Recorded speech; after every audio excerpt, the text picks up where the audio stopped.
Welcome to the lecture on identifying risks. So the first step and a critical one in the risk management process is to identify risks. Remember, identifying risks should ideally be a proactive activity. That is, we identify possible risks before they actually impact our organization. It should not be a reactive approach in which we identify risks once they have actually caused damage. Therefore, it is imperative that we are careful when identifying risks. Moving on to the next question. Why is identifying risks important? Well, it is important because, as we previously discussed, any organization, no matter how powerful, eventually has a limit on the resources that it has in terms of money, time, and effort. Therefore, we need to be able to identify risks so that we can focus on those risks that are most relevant to our organization.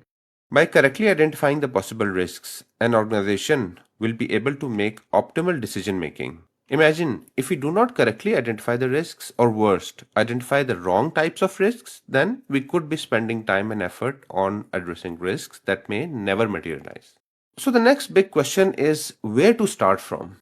So, let's say you start your new job as a senior cybersecurity consultant and you want to start identifying risks. Where would you start? Here are some of the most popular ways of correctly identifying risks. So the first one is to identify and inventory assets. If you don't know what you're protecting, then obviously you won't be able to identify the correct threats as well. So you need to understand what are the different assets of your organization. Now assets can be of multiple types. It could be hardware, it could be software, it could be systems, it could be cloud-based, it could be intellectual property. So different types of assets. Your first step before you actually go ahead and identify risks is to identify the assets that you're trying to protect. So organizations never operate in a vacuum, and every organization has a history of different security incidents and events. So one way of correctly identifying risks is to review the historical incidents that have happened. Now these could be actual security breaches or attempts to do so. Another popular way is to do security assessments and audits. And there are several different tools and frameworks which help you conduct these assessments and audits. And these are going to highlight different types of risks that the organization may face.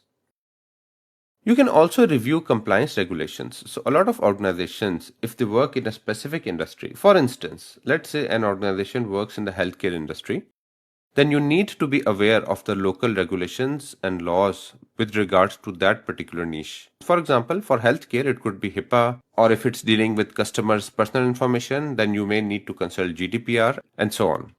Now, there are several different types of risks that you can identify. There are lots of different categorizations. I'm going to cover the key ones. So the first type of risks are operational risks. These risks include possible losses due to incorrect or failed processes, policies, events, people, or systems. The term operational means that they refer to any type of operation of the company.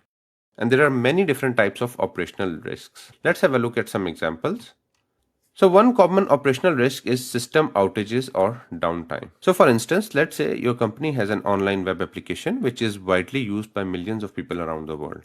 Now, any type of system outage or downtime can be a big risk in terms of financials, in terms of reputation, or just operational losses. Another operational risk could be misconfigured firewalls or routers. So for example, let's say you wanted to add a new rule to your cloud firewall, but for some reason a wrong rule got added which is restricting traffic.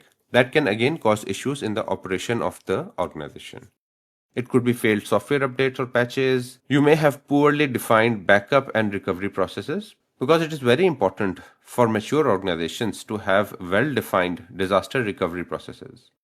Another type of risk are insider threats. It could be accidental or with malicious intent. Lack of staff training in security practices.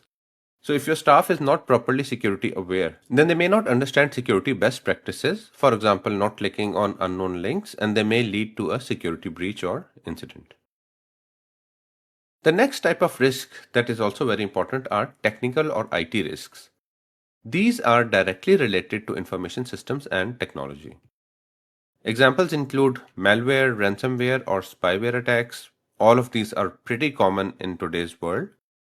Distributed denial of service attacks, which can impact your availability, vulnerabilities in your web applications, unpatched software, which can be exploited by attacker, or even outdated systems. So if your libraries are not up to date, these can again create vulnerabilities which may be exploited. So sometimes you can have API or integration flaws.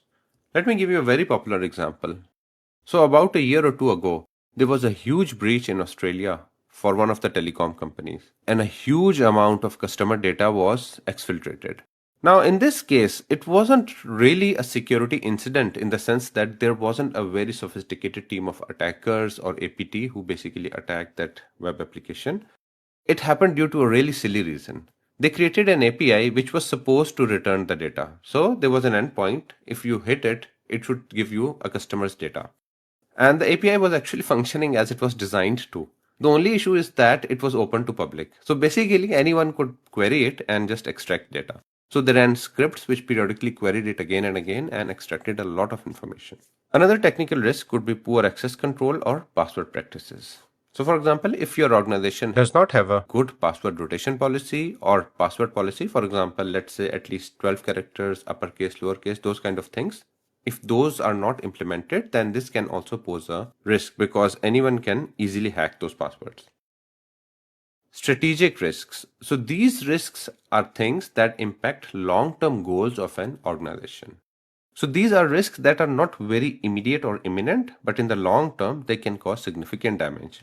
Let's see some examples. So for example, if you're not investing in secure systems, this is also a risk because as technology evolves, and especially with the proliferation of generative AI tools, attackers are becoming more and more sophisticated and good at their jobs. Another could be relying on unvetted third-party vendors. So for example, if you're using software from third parties which has not been properly vetted or checked for security vulnerabilities, then you're also opening up your organization to these type of risks. So this one is not really cybersecurity related, but generally speaking, not aligning your information technology with the business strategy, this can also create a bifurcation which can reduce the efficiency and performance of your organization. And ignoring cybersecurity in digital transformation plans. So for example, you want to adopt the generative AI ecosystem in your organization, which seems to be in vogue today. But if you ignore the cybersecurity aspect, then that is going to cause long-term strategic risks. The next category are compliance risks. So these are risks of being non-compliant to laws or standards. So for example, let's say your organization works in healthcare, then you need to make sure that you're not going to break any HIPAA laws. Or if you're dealing with people's personally identifiable information, especially those of European citizens, then the GDPR or PCI DSS if you're storing credit card information. Another important point to understand is data breach notification failures. So in a lot of industries, so some governments have mandated that in case of a breach which is significantly large, so they have defined thresholds, then that organization needs to report it immediately to the government authorities. So not reporting this can cause fines or other penalties. Another risk is inadequate logging and monitoring. So if your logging is not adequate, this will mean that you won't be able to identify if there were any issues, attacks, exfiltration, anything that happened. So this is another type of risk that you need to be aware of and possibly put controls against. Reputational risks basically refer to risks of damage to brand image or reputation. Trust is a very tricky thing. It takes years to build and just takes a minute to destroy it. And I would argue that in today's world, a lot of organizations are more worried about their reputation as compared to the actual financial losses. Because financial losses can still be recovered eventually. But once a reputation has been tarnished, then it's really difficult to recover that trust. So examples of these type of risks could be if your systems are hacked or data breach that becomes public knowledge, then you're going to face reputational damage and erosion of trust from your customer base. So physical risks refer to risks arising from real-world incidents that impact systems and data. Some risks include theft of company laptops or servers. So you have to basically make sure that these things are well protected and controls are in place. But this is the type of risk that you need to be aware of. Unauthorized physical access to server rooms. So once again, this is a physical risk and you'll need to eventually put controls in. Fire, flood, or natural disasters impacting your data centers. This is another type of physical risk. So I've given you all these different categories with several examples just so that you understand that when you're identifying risks, you need to cast a wide net and basically try to capture as many different types of risks that can materialize for your organization. Now, once all these risks have been identified, we need a formal document which we are going to use in this phase as well as in all the other phases. We are going to keep on filling that document at every step. And that document is the risk register. It lists all the identified risks, the assets that are affected, potential impact, and who's the owner of that risk, who will be assigned the treatment of that risk, and who can be contacted in terms of what happened about that risk. And it also contains the status, like is the risk fixed, has it been mitigated, has it been eliminated, those kind of things. Now let's look at an actual risk register. So as you can see, all the risks that we have identified are listed here. And in the first phase, after identifying risks, these are the columns that you're going to fill. So for every risk, you need to assign it a unique ID, because this unique ID will then later on be used to track the progress of this specific risk item. Okay, so we have unique IDs for different types of risks that we have identified here. Risk description, for example, unauthorized access to HR records, ransomware attack on main file server, outdated software, and data breach. So these are all risks that we have listed and we have assigned IDs to them. Now please bear in mind, at this stage, we have not prioritized these risks. So this list is completely unordered. And you can have risks which may never materialize. You can have risks which are very critical. There are some risks which are critical but highly unlikely. So those kind of things. So at this stage, we're just jotting down whatever we have identified. Then there are other fields as well. So for example, what is the asset that this risk is going to impact? So for example, in the case of unauthorized access to HR records, it's going to impact the HR system. And then we have the likelihood impact. These are some calculations which we are going to discuss in the next lectures. And finally, every risk has a risk score. So for example, the first one, risk 001, has a score of 12. And here we assign who is going to own that risk. Basically, we assign that risk to someone, and then that person is responsible for coming up controls, treating that risk. They need to follow it up, and all the updates will also be handled by the same person. And the mitigation plan is basically how are you going to treat the risk.